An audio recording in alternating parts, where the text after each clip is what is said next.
Digunta is one of 2 TV stations the government closed earlier this month. It was taken off air for providing live coverage of a violent mass demonstration by conservative religious groups. The editor of Amardesh, an opposition-aligned newspaper, is still in custody after more than a month. In a usually vibrant media landscape here in Bangladesh, just lately the lights have begun to fade.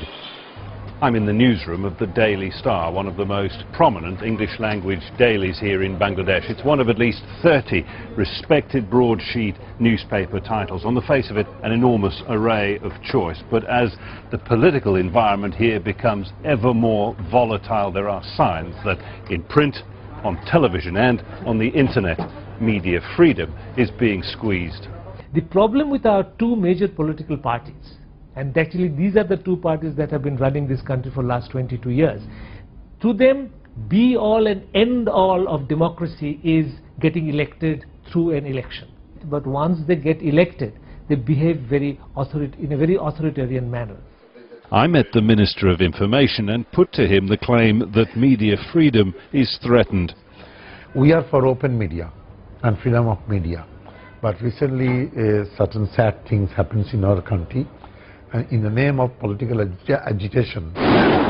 The march on May the 5th resulted in dozens of deaths. Exact numbers aren't confirmed. The demonstrators were drawn from religious schools around the country. To the government, this was the biggest challenge yet to a long tradition of secular democracy.